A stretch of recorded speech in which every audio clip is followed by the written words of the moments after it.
शांति। ओम शांति। ओम शांति।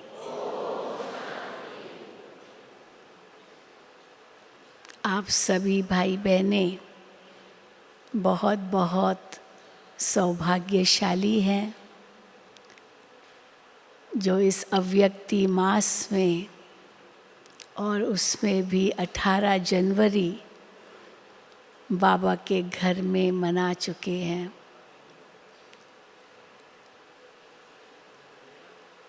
बाबा हम बच्चों को आप समान बनाने के लिए कितनी प्रेरणाएं देते रहते हैं। ब्रह्मा बाप कर्मातीत बन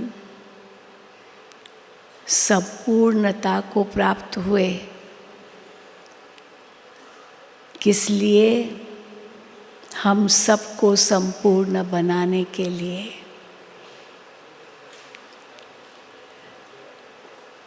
तो ये संपूर्णता की स्थिति कैसे उन्होंने प्राप्त की, जो हम उनसे प्रेरणा लें और हम भी ऐसे संपूर्ण बन जाएं। तो 18 जनवरी हमें वही याद दिलाती है जिस दिन ब्रह्मा बाप ने अपनी सारी शक्ति बहनों को दी, दृष्टि और हाथ द्वारा सब विल पावर्स दे दिए। शिव बाबा ब्रह्मा बाबा गुप्त रहे और शक्तियों को आगे किया। आज भी बाबा ने शक्तियों को कितना याद किया। शिव और शक्ति दोनों का कितना सुंदर मिलन है। पांडवों के लिए बाबा ने कहा पांडव पति सदा याद है, पांडव पति के साथ है, और शक्तियों के लिए कहेंगे शिव के साथ है। तो ऐसे बच्चे बाबा के जो ब्राह्मण बच्चे हैं उनको यही लक्ष्य दिया कि तुमको भी ऐसे ब्रह्मा बाप समान बनना है। तो ब्रह्मा बाबा में क्या विशेषताएं थी जो इतना जल्दी संपूर्ण बन गए, और हम उनको कैसे फॉलो करें जो हम भी ऐसे बन जाएं। वैसे तो ब्रह्मा बाबा यही कहते रहे, मैं भी तो तुम्हारी जैसा हूँ। लौकिक में तो गृहस्थी थे, व्यापारी थे, परिवार था, बहुत बड़ा बिजनेस था उनका। लेकिन कैसे शिव बाबा ने उनको धक से वैराग्य दिलाया। कौन सी ऐसी बातें थी जिसके आधार से बाबा को फट से वैराग्य आ गया। सबसे पहला जो कदम था, शिव बाबा ने उनको विष्णु का साक्षात्कार कराया, और विष्णु ने उनको कहा कि जैसे मैं चतुर्भुज हूँ तुम भी मेरे जैसे हो। तो बाबा को तो पहले नशा चढ़ा दिया शिव बाबा ने कि मैं विष्णु समान हूँ, जबकि बाबा पहले विष्णु के भक्त थे। विष्णु तो उनके इष्ट थे, लेकिन विष्णु ने उनको साक्षात्कार में यही कहा तुम मेरे जैसे हो। तो बाबा को नशा चढ़ गया कि आज तक तो मैं केवल इनकी भक्ति करता था, लेकिन मैं ये बन सकता हूँ, ये बाबा की आँख खुल गई। तो कैसे मैं भी विष्णु समान बन सकता हूँ, वो जो नशा बाबा को चढ़ा उस समय, उसके आधार से पहले तो इस कलयुगी दुनिया से वैराग हुआ। फिर उस वैराग्य में और जोर कब भरा, जब विनाश का साक्षात्कार हुआ।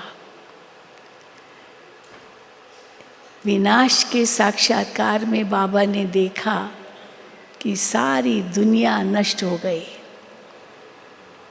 अणु युद्ध के द्वारा, ग्रह युद्ध के द्वारा, प्राकृतिक आपदाओं के द्वारा ये दुनिया नष्ट हो गई। एकदम प्रलय जैसी स्थिति आ गई। तो बाबा को वैराग्य और ज़्यादा हो गया इस कलयुगी दुनिया के लिए। पर बाबा को ये समझ में नहीं आया कि ये वैराग्य इसी कारण से आया है। ये तो शिव बाबा उनको तैयार कर रहे थे। और बाबा ने एकांतवास ले लिया। उस एकांतवास में बाबा को सतयुगी दुनिया का अनुभव हुआ और परमात्मा के द्वारा उनको ये आदेश मिला कि ऐसी सतयुगी दुनिया तुमको बनानी है। उनको बहुत बड़ी जिम्मेदारी दी।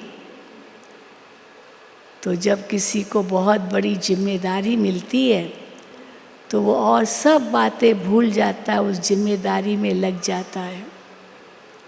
और क्या जिम्मेदारी दी कि तुमको ऐसी सतयुगी दुनिया बनानी है।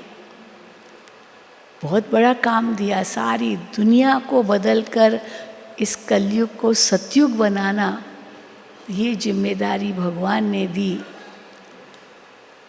अब कैसे बनाना है ये तो बाबा, शिव बाबा ने बताया नहीं, पर जिम्मेदारी ज़रूर मिल गई। मैं ही विष्णु हूँ, विष्णु बनूँगा और ये कलयुगी दुनिया ख़त्म हो जाएगी, सतयुग आएगा और परमात्मा मेरे द्वारा बनाएंगे। पर कैसे बनाएंगे ये तो बताया नहीं। लेकिन एक बात ज़रूर उनको समझ में आ गई कि भगवान को मेरे से कुछ बड़ा काम करवाना है। और ये बिज़नेस करता रहूँगा, भले सबसे बड़ी बिज़नेस थी, हीरे जवाहरातों के जेवर बनाते थे, राजाओं महाराजाओं के साथ उठना बैठना था। अंग्रेज़ लोग उनके तो बहुत ग्राहक थे। क्वीन एलिज़ाबेथ, क्वीन विक्टोरिया, उस समय कैसे वो भी उनके पास आकर के खरीदारी करते थे। इतनी बड़ी बिजनेस थी उनकी, पर धक से सब छोड़ दिया, सब कुछ छोड़ दिया, क्योंकि भगवान ने उनको बहुत बड़ी जिम्मेदारी दी। तो इस कलयुगी दुनिया से बहुत वैराग्य तो आ ही गया और लक्ष्य भी मिल गया कि तुमको ऐसा बनना है विष्णु समान, और उसके लिए पहले सतयुगी दुनिया की स्थापना करनी है। पर कैसे करना है वो अब तक पर्दे में था। और कैसे ये सब उनको स्पष्ट हुआ जब बाबा से श्री कृष्ण का साक्षात्कार होने लगा। एक क्रांति फैल गई साक्षात्कारों की। पर बाबा को खुद समझ में नहीं आता था कि जैसे ही मैं किसको दृष्टि देता हूँ वो ध्यान में चला जाता है, स्वर्ग का साक्षात्कार करता है, या मुझे श्री कृष्ण के रूप में देखता है। मैं तो कुछ भी नहीं कर रहा हूँ, लेकिन वैराग्य तो अंदर का आ ही गया था। और कैसे उस वैराग्य के फलस्वरूप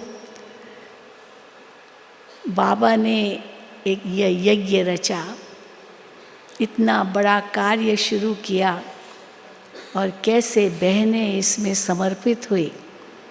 उन बहनों ने भी कुछ नहीं देखा, बस साक्षात्कार की जो धूम मची हुई थी उसके आधार से वो भी समर्पित होती गई, बाबा के पास आती गई।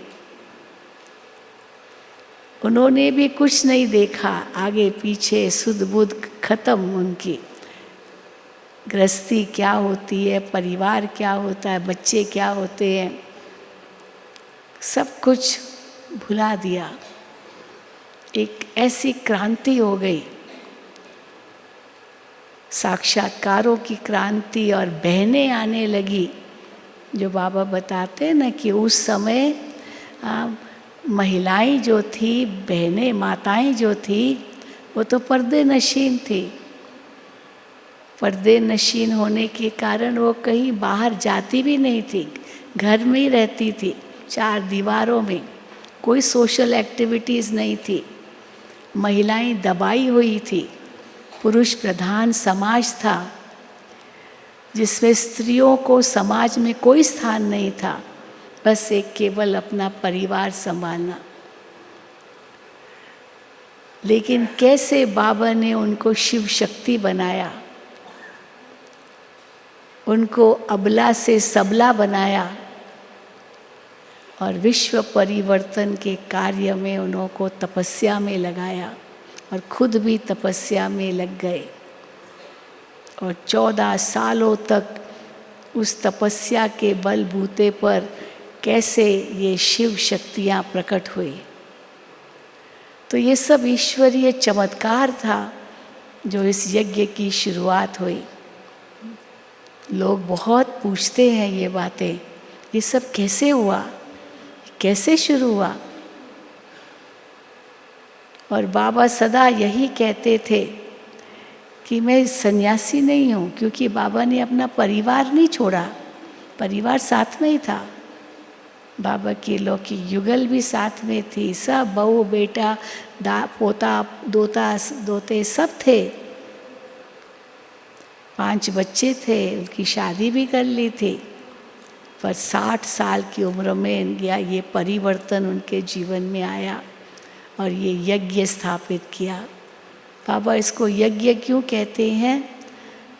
अलौकिक परिवार है, अलौकिक घर है, विश्वविद्यालय है, लेकिन बाबा इसको यज्ञ भी कहते हैं। तो यज्ञ किस लिए रचा जाता है? जब कोई आफत आती है, बारिश नहीं पड़ती है, सूखा पड़ता है, तो यज्ञ करते हैं।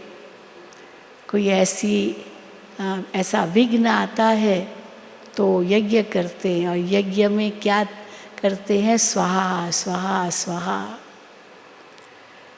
तो बाबा ने भी सबसे विकारों की आहुति दिलवाई। जिन विकारों की आहुति से बाबा ने कहा अब ये विनाश ज्वाला इस यज्ञ से प्रज्वलित होगी।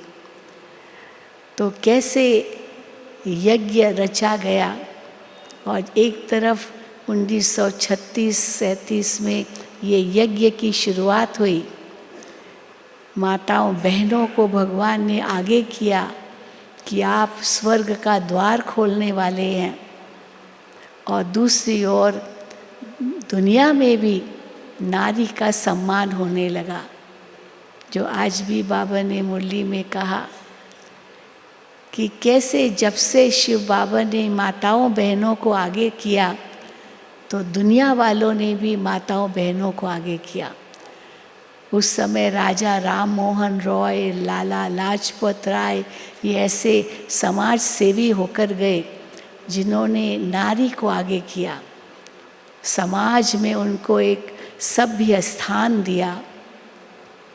नहीं तो वो दासी बनकर ही केवल रही, पर्दे नशीन ही रही।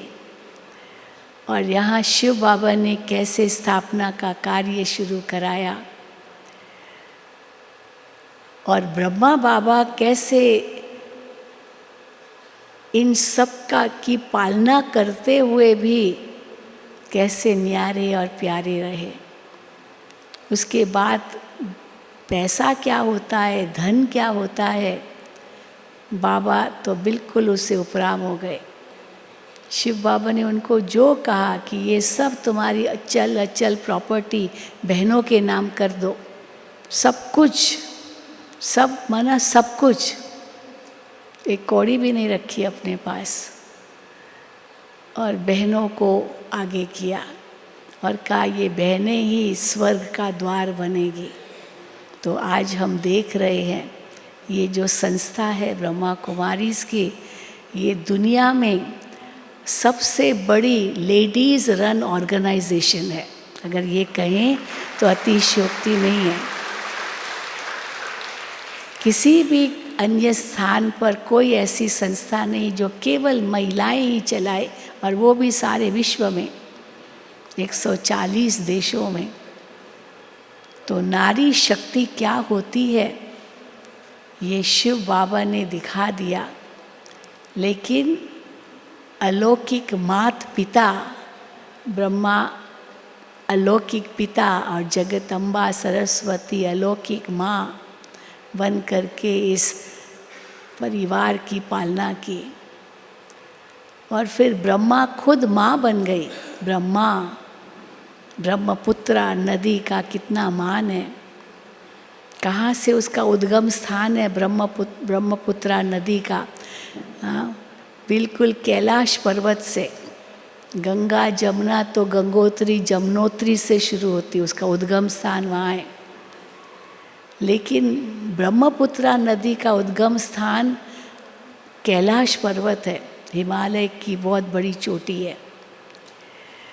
और वो कहाँ से, वो तिब्बत से होते होते कहाँ ये भारत में आई, और फिर जाकर के सागर में समा गई। वो गंगा सागर, गंगा में विलीन हुई और कैसे वो सागर में समा गई। तो ब्रह्मपुत्रा ये शिव बाबा का सबसे बड़ा बेटा है। बाकी सब नदियाँ जो है वो तो फीमेल नाम से है, नर्मदा, कावेरी या गोदावरी या गंगा जमुना, ये सब फीमेल नाम हैं। लेकिन ब्रह्मपुत्रा, ये पुत्रा जो है ये पुरुष का है, ये बेटा पुत्रा। पुत्र और पुत्रा वो पुरुष वाचक, और ये पुत्री वो फिर फीमेल है, इसीलिए पुत्री नहीं है, ब्रह्मपुत्री नहीं है, ब्रह्मपुत्रा। वही नंदीगण वही कहेंगे कि कैसे भगवान ने इन ब्रह्मा के द्वारा भारत में गंगा बहाई। भागीरथ बन करके ब्रह्मा ने गंगा को भारत के अंदर कोने कोने में भेजा।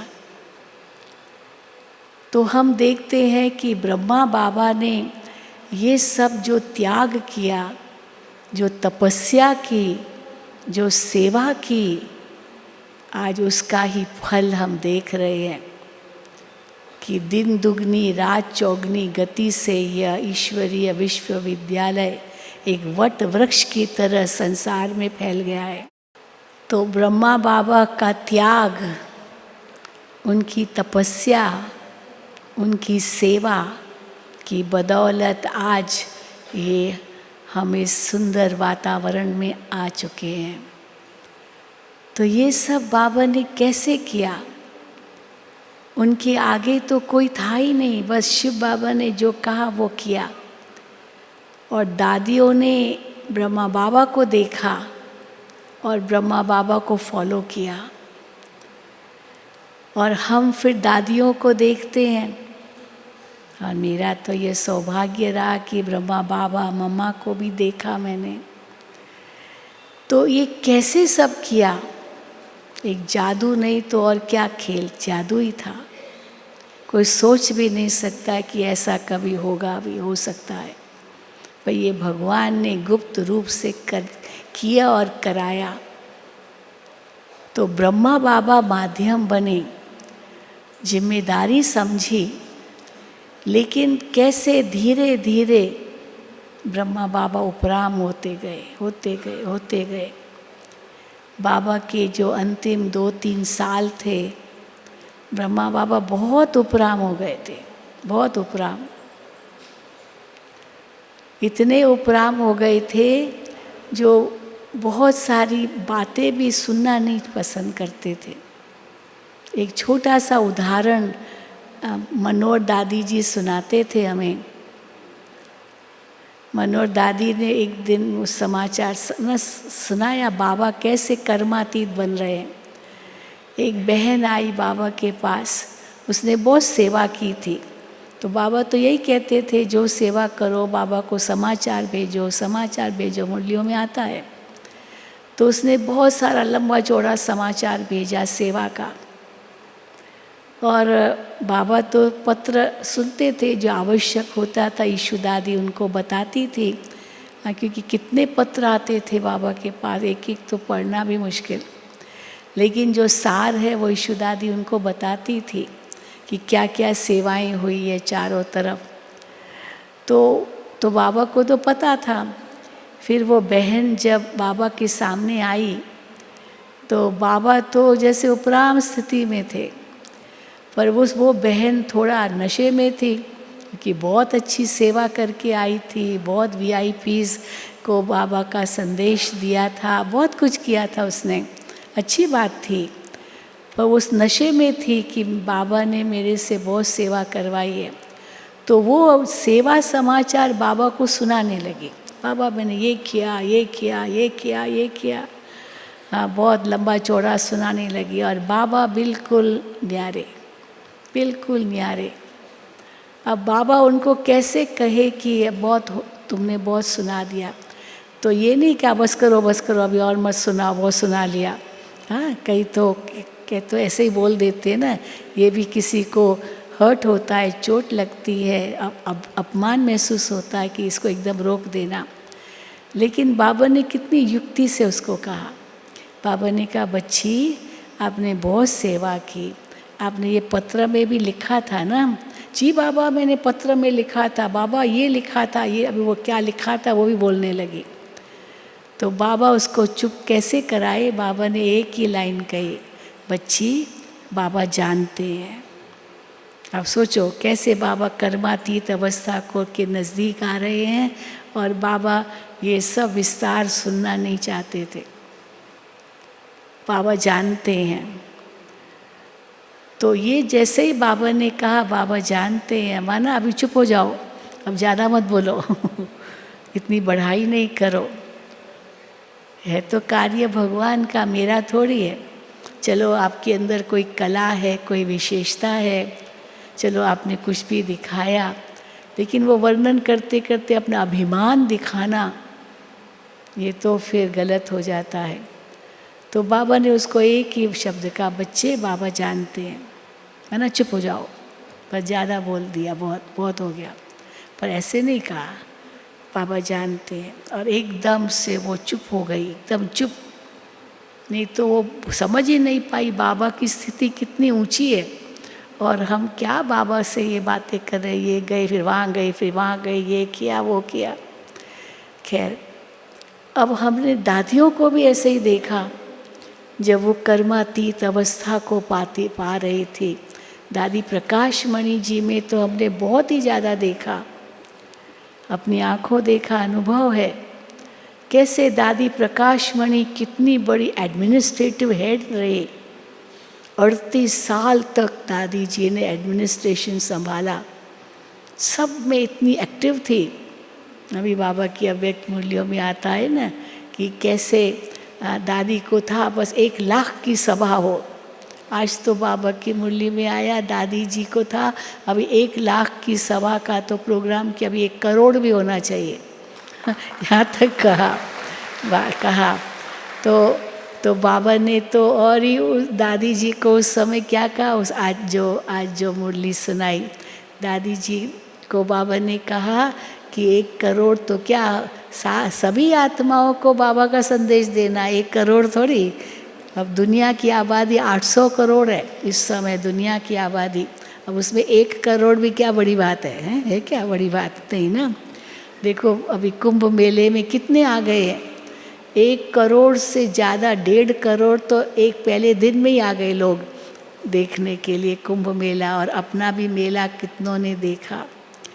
तो देखो बाबा को तो अपना कार्य कराना ही है, तो बाबा ने तो आज ये भी मुरली में कहा दादी को, हाँ 1 करोड़ तो क्या इनसे भी आगे सब सारे विश्व को बाबा का संदेश देना है कि अब अपने को आत्मा समझ परमात्मा को याद करो, उनकी पहचान देनी है और परमात्मा आकर अपना कार्य कर रहे हैं, ये सबको संदेश देना है।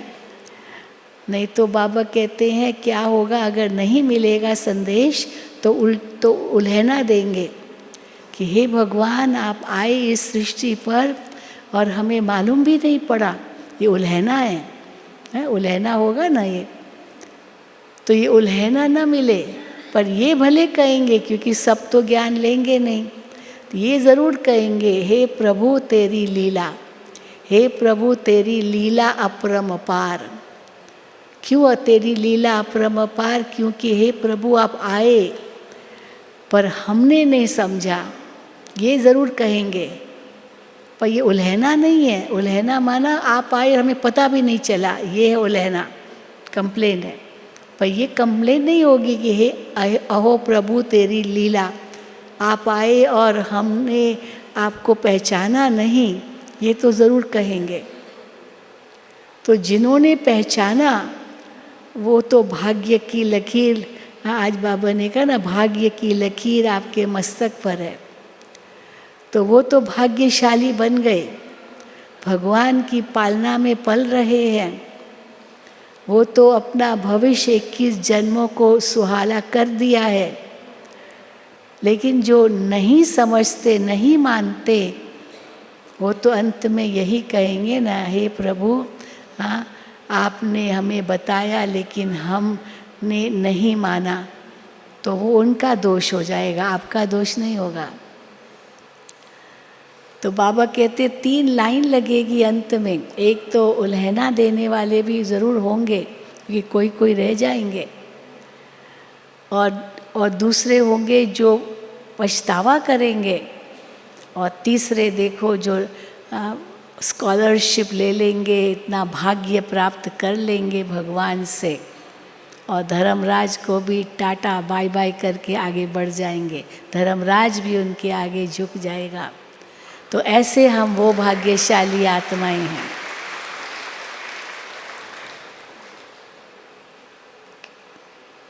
जब ये टीवी का प्रोग्राम शुरू भी नहीं हुआ था, हमारा कोई प्रोग्राम टीवी पर नहीं आता था और टीवी का इतना पता भी नहीं था, क्योंकि टीवी तो अभी कोई बहुत ज़्यादा नहीं, 60s से ही थोड़ी आई है टीवी, 70s के बाद थोड़ा हुआ कुछ, और 80-90s में ये टीवी का इतना विस्तार हुआ है, मीडिया का विस्तार, प्राइवेट चैनल्स आए हैं।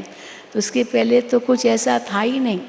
तो उस समय एक विदेशी बहन ने दादी प्रकाश मणि जी से पूछा था कि दादी जी बाबा तो कहते सारे विश्व को संदेश देना है, अब विश्व तो बहुत बड़ा है, कैसे सारे विश्व को संदेश देंगे? तो दादी ने उस समय एक वेग माना, कोई एकदम स्पष्ट नहीं, लेकिन एक जो दादी के स्वप्न में था या जो उनके विचारों में था, दादी ने कहा कि नहीं, एक वो आकाश में कुछ होगा और उसके द्वारा सबके घरों में आएगा, वो टीवी सैटेलाइट, ये तो उस समय नाम भी नहीं जानते थे, तो ये होगा और घर घर में ये संदेश अपने आप पहुंच जाएगा, अपने आप पहुंच जाएगा। हम थोड़ी एक एक के घर में जाएंगे संदेश देने, अपने आप पहुंच जाएगा। तो वो बहन विदेशी थी, वो तो हैरान हो गई, ये कैसे होगा, कैसे सारी दुनिया को पता चलेगा? हम तो इतनी छोटी संस्था है, इतने थोड़े लोग हैं, हाँ इतने से हैं, हाँ 5 पांडव ही बाबा बताते हैं, लेकिन सारे विश्व को कैसे मिलेगा? तो दादी ने बड़ी बड़ी बातें कही। उस समय था नहीं, टीवी का कुछ जानकार भी नहीं थे, लेकिन ये बाबा ने कहा, दादी ने कहा, जैसे बाबा की उनको टचिंग आई।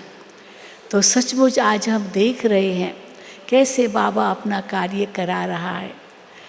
सचमुच आज ऐसा कोई नहीं होगा जो ब्रह्मा कुमारियों को नहीं जानता होगा। हम कहीं भी जाते, एयरपोर्ट पर जाते, ट्रेन में जाते, वह ब्रह्मा कुमारी है, ब्रह्मा कुमारी है, और हम जो कहते हैं वो सुनने को तैयार हो जाते हैं, क्योंकि अभी समय ऐसा आ गया है। पर ब्रह्मा बाबा कैसे धीरे धीरे कर्मातीत बनते गए। दादियों को हमने देखा कर्मातीत बनते हुए, तो दादी तो बहुत एक्शन में थी, सब कुछ जैसे दादी के ही तो ये सानिध्य में ये सब शांतिवन बना। दादी जानकी के सानिध्य में सारे विश्व में सेवा हुई। जहाँ दादी जानकी जाते थे वहाँ उस देश में सेंटर खुल जाता था, सब तैयार होते थे सेंटर खोलने के लिए।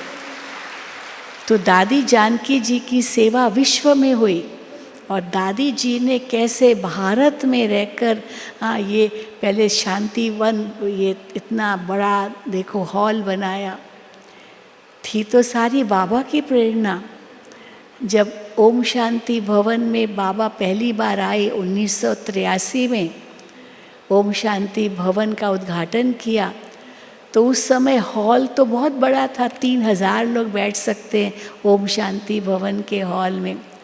तो बाबा ने कहा हॉल तो बहुत बड़ा बना लिया, लेकिन अकोमोडेशन कहाँ, रहने की व्यवस्था नहीं थी पांडव भवन में। तब तो ज्ञान सरोवर शांतिवन कुछ था ही नहीं, रहने की व्यवस्था कुछ नहीं थी। तो बाबा ने कहा हॉल तो बहुत बड़ा बना लिया, लेकिन रहने की व्यवस्था कहाँ। 83 में पहला हम लोगों का विश्व शांति सम्मेलन हुआ, world peace conference, United Nations से रॉबर्ट मुलर जो वहाँ का सेक्रेटरी जनरल था, असिस्टेंट सेक्रेटरी जनरल, वो आया था, यूएन के मेंबर बन गए थे। और इतने लोग आए और रहने की अकोमोडेशन नहीं, सारे माउंट आबू के होटल ले लिए थे, होटल लिए थे, धर्मशालाएं ले ली थी। इतने हजारों लोग आ गए थे। यहाँ पांडव भवन में तो इतना छोटा सा पांडव भवन में तो कहाँ स्थान था। तो बाबा ने कहा रहने का स्थान कहाँ है, तो कैसे ये ज्ञान सरोवर की ज़मीन मिल गई, वो भी बंजर ज़मीन थी। हमारे दूध वाले जो दूध पहुँचाते हैं उन्हों की ज़मीन थी। और बाई चांस उसी समय दादी जी को उन्होंने बताया कि हमारी ऐसी ज़मीन है, आपको ख़रीदनी है तो आप खरीद सकते हैं। तो दादी जी ने बिल्कुल हाँ कर दी और फटाफट वो ज़मीन खरीद ली। और देखो आज कितना बड़ा ज्ञान सरोवर बन गया है, कैसे आते हैं आत्माएं। अब ज्ञान सरोवर तो बन गया, अकोमोडेशन बहुत मिल गई, वहाँ तो बहुत अच्छी अकोमोडेशन है, काफ़ी लोग रह सकते हैं। परंतु फिर हॉल बहुत छोटा हो गया, वो ज्ञान सरोवर का जो हारमनी हॉल है वो बहुत छोटा हो गया, केवल बस कितने 1500 ही मुश्किल से बैठ सकते हैं उस हॉल में। तो दादी ने, बाबा ने कहा दादी जी को, अब ये अकोमोडेशन तो चलो आपने बना ली ज्ञान सरोवर, लेकिन हॉल बहुत छोटा है तो पहले का अकोमोडेशन कहाँ है, तो अकोमोडेशन बनाई पर हॉल छोटा बनाया। तो फिर बाबा ने कहा हॉल तो बहुत छोटा है, अब हॉल छोटा है तो माउंट आबू में इनसे बड़ी ज़मीन कहाँ मिलेगी जो हॉल हम बना सकें। तो फिर देखो उसके बाद शांतिवन बना, और शांतिवन देखो इतना भव्य हॉल बाबा ने बनवाया, डायमंड हॉल। डायमंड जुबली साल था उस समय, 36 to 96 डायमंड जुबली हॉल वो वर्ष था, तो इसलिए इसका नाम डायमंड जुबली हॉल रखा। आज की जो मुरली चली वो उस समय 40 वर्ष हुए थे बाबा को अव्यक्त हुए, 69 से लेके 2003, तो मानो ये 60 साल से 40 साल हुए थे। तो बाबा ने कहा देखो 40 साल हो गए, या तो ज़ीरो को बाबा ने पकड़ा। अब ज़ीरो से क्या बनना है, क्या बनना है, हीरो बनना है। तो ज़ीरो, तो देखो बाबा ने ये जो कार्य कराया। पर हम दादी जी को देखते थे, अंतिम दिनों में दादी जी का भी 1 साल बिल्कुल ऐसा न्यारा हो गया। बहुत ऊंची स्टेज, इतनी ऊंची स्टेज, दादी के पास हम नहीं तो जाते रहते थे, आराम से जाते थे, बातें करते थे, यहाँ की सेवा की कई बातें करते थे। लेकिन दादी जी के अंतिम दिनों में हमने देखा वो कर्मातीत अवस्था को जैसे प्राप्त कर रही है, इतनी जब देखो दृष्टि देती है। अभी रतन मोहिनी दादी भी ऐसे ही दृष्टि दे रही है बस। पर दादी जी दृष्टि देते थे और जो महावाक्य उच्चारण करते थे वो बिल्कुल ऐसे ऊंचे महावाक्य, पुरुषार्थ के महावाक्य, बस। और बातों से न्यारी होती गई दादी, और कैसे सब ने संभाल लिया एडमिनिस्ट्रेशन का कार्य, और दादी न्यारी होती गई। कई बार मन में आता था बाबा दादी को मैं ये कहूँ, ये कहूँ, ये पूछूँ, वो पूछूँ, लेकिन जब दादी जी के सामने जाते थे सब कुछ भूल जाते थे, सब सचमुच सब कुछ भूल जाते थे, क्योंकि दादी की स्थिति इतनी ऊंची, और हम वो छोटी छोटी बातें दादी के पास ले जाएं तो लगता था ये तो बहुत छोटी बात है, और दादी की स्थिति तो कितनी ऊंची है, ये क्या छोटी बातें हम दादी से पूछे, वो तो कर देंगे, हो जाएगा। तो दादी को कहती दादी आप बोलो, हम नहीं बोले, हम तो चुप रहे, बस दादी जी बोले, दादी जी से हम सुने, दादी जी ही हमें प्रेरणा दे। तो इतनी ऊंची दादी की स्थिति थी। एक बार तो यहाँ तक ऐसे ही हुआ कि मीडिया वाले दादी जी से मिले, तो दादी जी से यही पूछा कि दादी आप ये सब कैसे कर रहे हो? तो दादी ने कहा मैं तो कुछ नहीं करती हूँ, ये सब भाई बहनें कर रहे हैं, मैं तो कुछ नहीं कर रही हूँ। इतनी बड़ी संस्था, इतने सारे सेवा केंद्र, इतनी सारी समर्पित बहनें। तो क्या दादी ने कहा मैं तो कुछ नहीं कर रही हूँ, ये जो, क्योंकि और भी सब वरिष्ठ भाई बहनें बैठे थे, मीडिया के लोग भी बहुत आए हुए थे, तो मैं तो कुछ नहीं कर रही हूँ, हाँ ये सब कर रहे हैं। लेकिन वो तो कहे नहीं दादी आप बताइए कैसे ये सब आप सब एडमिनिस्ट्रेशन कर रहे हैं। तब दादी जी ने सारा बताया कैसे ये हेड ऑफिस है, फिर जोनल हेड्स है, एक एक जोन है, उस जोन का हेड है, फिर उसका सब जोन है, फिर सब जोन में सेंटर्स है, फिर उनकी गीता पाठशालाएँ हैं। दादी जी ने विस्तार में कहा, तब उनकी आंखें खुली। तो ये दादी जी के अंदर सब कुछ था, लेकिन धीरे धीरे ये सब दादी बिल्कुल समेटती गई। ये सब कैसे हुआ? दादी जी की स्थिति इतनी ऊंची बन गई, हम देखते थे दादी कर्मातीत बनती जा रही, फिर धीरे धीरे केवल दृष्टि देती रही, बस कुछ भी नहीं, और काम अपने आप होता रहा, कारोबार में कोई रुकावट नहीं आई। भगवान का कार्य है, ये कोई इंसान का कार्य नहीं है। तो दादी न्यारी प्यारी हो जाती थी। किसी ने दादी से ये पूछा, दादी आपका इतना कारोबार, आपको नींद आती है रात को? दादी ने कहा क्यों नहीं आएगी नींद, मैं तो एक छोटा बच्चा बन जाती हूँ, बाबा की गोद में समा जाती हूँ। हाँ, तो छोटे बच्चे को तो फटाफट नींद आ जाती है। तो वो बोझ तो कभी दादी ने महसूस ही नहीं किया, और कैसे दादी जी हाँ उपराम होती गई। तो हम अपने आप से पूछें कि हम किस स्थिति में हैं, हमारा क्या हाल है। इसलिए बाबा हमें बार बार वार्निंग देते हैं, बच्चे इस समय अगर शरीर छूट जाए तो क्या स्थिति होगी, क्योंकि सब कुछ अचानक होना है। अभी ये लॉस एंजलिस अमेरिका वालों को ये मालूम था क्या कि ऐसी आग लगेगी, इतनी भयंकर आग लगेगी, इतने सब जो बड़े बड़े करोड़पति अरबपति उनके सारे मकान ऐसे जल जाएंगे, इतनी जंगल में आग लगेगी जो अभी तक बुझाना भी हाँ कितना मुश्किल हो रहा है। इतना बड़ा लॉस एंजलिस, वहाँ का हॉलीवुड जहाँ फिल्में बनती है, डिज्नीलैंड है वहाँ, हाँ तो वहाँ पर भी कैसे ये आग चली गई। मानो सरकार क्या, साइंटिस्ट क्या, ये सब बिल्कुल बेबस हो गए, वो आग कैसे बुझेगी। अभी तो केवल 2 तत्वों ने काम किया वहाँ, एक तो आग और दूसरा हवा। हवा इतनी तेज़ चली जो वो आग को बुझने नहीं देती थी, हवा और भड़क जाती थी, और जंगल के जंगल राख बन गए हैं वहाँ। इतने लोग मर गए हैं या कईयों गई बेघर हो गए हैं। क्या नहीं हुआ है, इतने युद्ध चल रहे हैं, बहुत समाचार हम लोगों को मिलते रहते हैं, परंतु बाबा का घर वहाँ बहुत सेफ है लॉस एंजलिस में। बाबा के बच्चों को कुछ नहीं हुआ।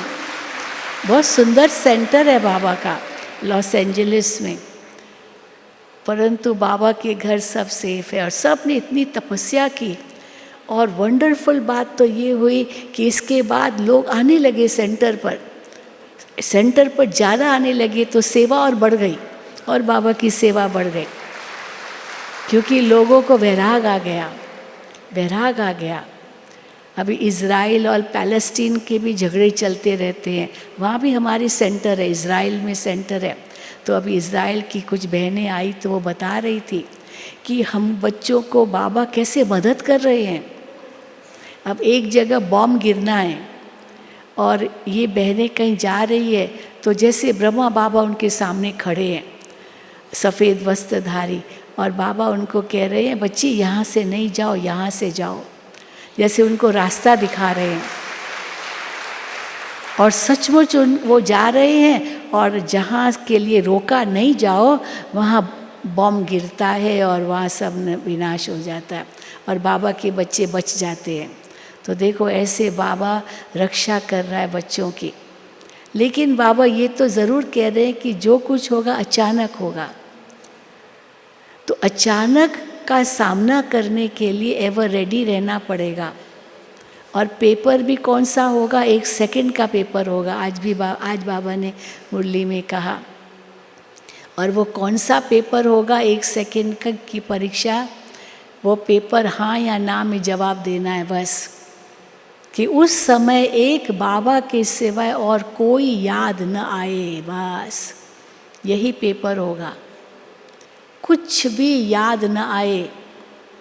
अभी तो कंप्लेन करते, क्या करूं, बाबा की याद में बैठता हूँ, ये व्यर्थ संकल्प बहुत आते हैं, व्यर्थ संकल्प यही उलझना देते हैं।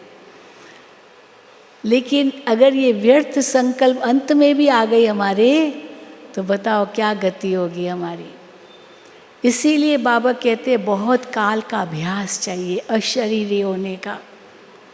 हमारी दादियों ने यही तो प्रैक्टिस किया, 1 सेकंड में अशरीरी हो जाती थी। ब्रह्मा बाबा ने, मम्मा ने यही प्रैक्टिस किया, और कैसे कर्मातीत अवस्था को प्राप्त किया, 1 सेकंड में अशरीरी। ये देह भान बिल्कुल मिट जाए, मेरे ओरिजिनल संस्कार हमको याद आ जाए, जो आज भी बाबा ने कहा सदा स्वमान में रहें। स्वमान में रहना ये हमारे ओरिजिनल संस्कार है। कैसा स्वमान है में रहें हम। आज बाबा ने ये भी विशेष कहा कि जब स्वमान में रहेंगे तो जो अभिमान है वो मिटेगा। एक होता है स्वमान, दूसरा होता है अभिमान। तो स्वमान मन आत्मा का मान। अब मैं आत्मा शांत स्वरूप हूँ, मुझे पता है यही मेरा मूल स्वभाव है। तो चाहे कोई कुछ भी कहे, मेरा कितना भी अपमान करे, लेकिन मैं तो जानती हूँ ना मैं कौन हूँ, मैं आत्मा, मैं शांत स्वरूप हूँ। तो शांत स्वरूप का मान रखना। तो वो जो देह का अभिमान है, हाँ ये मुझे ऐसे क्यों कह रही है, ये मुझे ऐसे क्यों कह रहा है, ये क्या समझता है। चोट अंदर में पेन होता है, दर्द होता है कि किसने मेरी निंदा कर ली, मेरी ग्लानि कर ली। अब कोई बात नहीं, निंदा मेरी जो करे मित्र हमारा सो, यही कहते ना। वो तो हमें सिखा रहा है कि कैसे अपने में परिवर्तन लाओ। तो परिवर्तन लाना तो बहुत ज़रूरी है ना, तो वो तो हमें शिक्षा दे रहा है, मेरी निंदा नहीं कर रहा है। पर ये हम अगर अपने अंदर समझें और आत्मा के स्वमान में रहें कि मेरी शांति कोई भंग नहीं कर सकता है, मैं उस समय गुस्से में नहीं आऊँगी, मैं तो शांत स्वरूप आत्मा हूँ, यही तो मेरा ओरिजिनल संस्कार है। तो किसने अपमान भी किया तो मुझे गुस्सा क्यों आना चाहिए, अपमान क्यों महसूस होना चाहिए। अपमान महसूस करना माना अभिमान है। तो बाबा हमें जो स्वमान देते, अपने गुणों का स्वमान, बाबा ने इतने टाइटल्स दिए हैं, उन टाइटल्स का स्वमान। बाबा हमको किस रूप में देख रहे हैं, वो भले किस भी रूप में देखे, जैसी दृष्टि वैसी सृष्टि। वो तो अपनी नज़र से देखेगा, उसको अंदर में ईर्ष्या है, द्वेष है, नफ़रत है, वैर है, दुश्मनी है, कोई कुछ भी होगा, और मुझे उसी नज़र से देख रहा, उसी नज़र से बोल रहा है। लेकिन मैं तो अपने स्वमान में रहूँ ना। बाबा ने मुझे किस दृष्टि से देख रहा है, कितनी ऊंची नज़र से देख रहा है बाबा, इतने सुंदर सुंदर टाइटल बाबा हमें दे रहा है। तो वो टाइटल्स का स्वमान, ये इतना बड़ा स्वमान है जिसके आधार से हम सहज न्यारे और प्यारे हो सकते हैं। नहीं तो छोटी छोटी बातों में अभिमान आ जाता है, छोटी छोटी बातों में अपमान महसूस होता है, छोटी छोटी बातों में गुस्सा आ जाता है, हाँ, छोटी छोटी बातों में फंस जाते हैं और वही व्यर्थ संकल्प चलते हैं। लेकिन एक सेकंड में 0, 3 बिंदु लगा दिया, बस 0। ड्रामा का ज्ञान भी बाबा ने दे दिया है, हर एक आत्मा का अपना अपना पार्ट है, ये भी बाबा ने बता दिया है। तो उन बातों में हम जाएंगे ही नहीं। अपना श्वास, समय, संकल्प, ये बहुत कीमती है। ये जब हम महसूस करते हैं तो अनुभव होता है कि हमें इनकी बचत करनी है। तो अंत की स्थिति हमारी तब श्रेष्ठ होगी जब बहुत काल का अभ्यास होगा, और बहुत काल का अभ्यास के लिए हमें हर वक्त तैयार रहना पड़ेगा, क्योंकि अचानक होना है। इसलिए 3 शब्द बाबा कहते, अचानक, एवर रेडी और बहुत काल का अभ्यास। तो बहुत काल का अभ्यास होगा तो 1 सेकंड में अशरीरी बन जाएंगे। बहुत काल का अभ्यास होगा तो हम 1 सेकंड में फुल स्टॉप लगा सकेंगे। बहुत काल का अभ्यास होगा तो 0 से हीरो बन जाएंगे, क्यों नहीं बनेंगे। आज बाबा ने चारों विषयों पर भी बोला, तो चारों विषय जो ज्ञान, योग, धारणा, सेवा, ये चारों विषयों में हमें इतना सार गर्भित होना है। 2 शब्द ही बोले, लेकिन वो सेवा इतनी उससे हो जो वो कहे कि बस जो ज्ञान है वो आप में ही है, विस्तार में जाने की ज़रूरत ही नहीं है।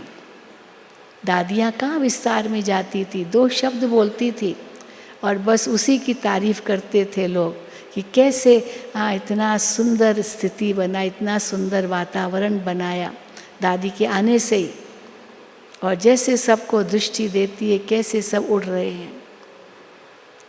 तो बाबा हम बच्चों से क्या चाहते हैं कि हम बच्चे बाबा का नाम तो बाला करें ही, बाबा को प्रत्यक्ष तो करें ही, लेकिन उसके पहले अपनी स्वस्थिति इतनी ऊंची बनाएं ताकि दुनिया वाले यही कहे कि यही महान आत्माएं हैं, यही सच्ची श्रेष्ठ आत्माएं हैं। अभी तो यही कहते आप लोग बहुत अच्छा सुनाते हो, पर वो लोग भी अच्छा सुनाते हैं, वो लोग भी बहुत अच्छा सुनाते हैं, आप भी अच्छा सुनाते हो। पहले तो सुनने को तैयार नहीं होते थे, अभी सुनते हैं। अच्छा है आपका, ये भी कहते रहा, उनका भी अच्छा है, आपका भी अच्छा है। लेकिन अंत में वो समय आएगा जब कहेंगे आपका ही अच्छा है। अभी तो आपका भी कहते हैं, आपका ही, पर आपका ही ये कब कहेंगे, जब हमारी स्थिति इतनी ऊंची होगी। क्योंकि इसी के आधार से बाबा की प्रत्यक्षता होगी। तो हम ब्रह्मा बाबा जैसे कर्मातीत बने, हम बच्चों को भी यही स्थिति अपनी बनानी है। और ये जितनी भी मुरलियाँ चल रही है, चाहे साकार मुरलियाँ, चाहे अव्यक्त मुरलियाँ, बाबा हमको इतना स्वमान देते, हर मुरली में कोई ना कोई टाइटल ज़रूर बाबा देते हैं, तुम कौन हो। दादी जानकी जी सदा इस नशे में रहती थी, 3 बार ओम शांति कह करके क्या नशा जताती थी, मैं कौन, मेरा कौन, हाँ कहती थी ना। जिन्होंने दादी जानकी को देखा था हाथ उठाएं, बहुतों ने देखा। जिन्होंने दादी प्रकाश मणि जी को देखा वो हाथ उठाएं। अब देखो वो थोड़े हो गए, हाँ, क्योंकि 2007 में दादी प्रकाश मणि जी गए। और जिन्होंने दादी चंद्रमणि को देखा था वो हाथ उठाएं, वो तो बहुत ही थोड़े हैं। हाँ, दादी चंद्रमणि भी एकदम शेरनी शक्ति थी, शेरनी शक्ति, बात मत पूछो। ललकार ऐसे करती थी, लंबी चौड़ लंबी थी एकदम, बहुत स्ट्रॉन्ग थी। बाबा उसको कहते ही थे पंजाब का शेर पंजाब की शेरनी। पंजाब के लोग हट्टे कट्टे, हरियाणा के भी हट्टे कट्टे। तो ऐसी थी हमारी दादी चंद्रमणि। और कितनी बहनों को उसने ज्ञान में लाया, कितनी बहनों को समर्पित कराया। तो देखो पंजाब की शेरनियाँ हैं ना, सब शेरनियाँ हैं हमारी बहनें। पंजाब मीन्स टोटल पंजाब, हरियाणा भी उसमें है, जम्मू कश्मीर भी है, सब है। तो यही बाबा हम सब से चाहते हैं। बहनों से तो वो मिलती है सकाश, लेकिन हर एक बन जाए तो देखो जल्दी जल्दी सतयुग आ जाए। हाँ, लाना है ना सतयुग को, लाना है या नहीं लाना है कि ऐसे अच्छा है संगम ही चलता रहे, सतयुग को भी लाना है। तो सतयुग को लाना है, ये दृढ़ संकल्प लाना है। उसके लिए हमें देवता बनना होगा, पर देवता बनने से पहले फरिश्ता बनना होगा। आजकल जो भी वरदान आ रहे हैं सब फरिश्ता कैसे बने वो आ रहे हैं, पर फरिश्ता बनने से पहले संपूर्ण बनना होगा। तो पहले संपूर्ण बनेंगे, फिर फरिश्ता बनेंगे, फिर देवता बनेंगे।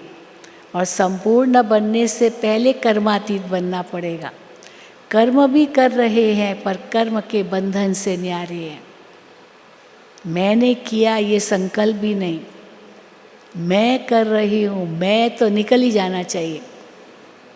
दादी जी कभी नहीं कहती थी मैं, कभी नहीं। बड़ी दादी दादी कह रही है, माना दादी मीन्स एक इतना फोर्स दे रहे, मैं तुमको कहती हूँ, ऐसे कभी नहीं कहा।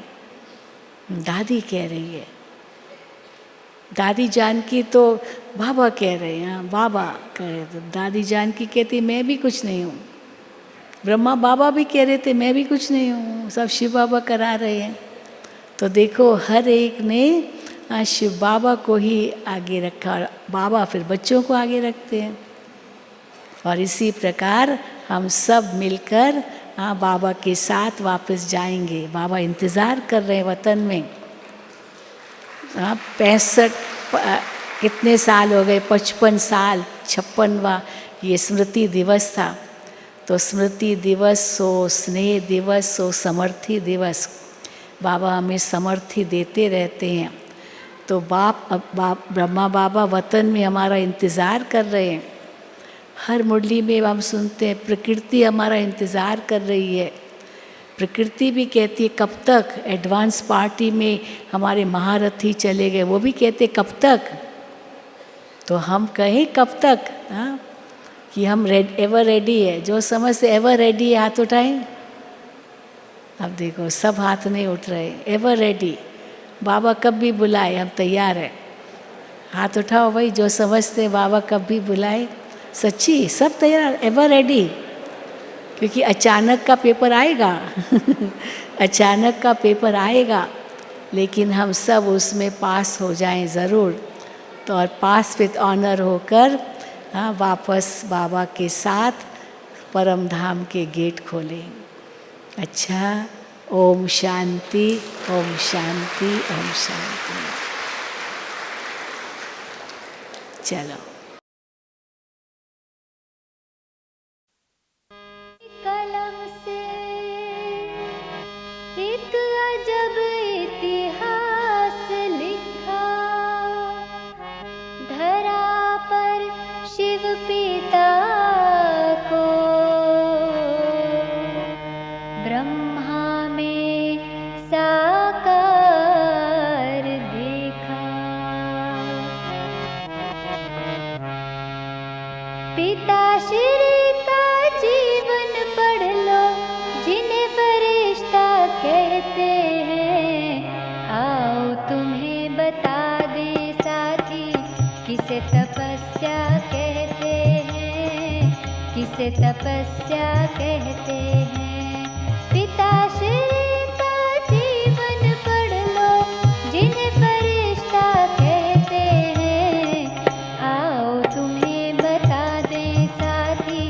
किसे तपस्या कहते हैं, किसे तपस्या कहते हैं।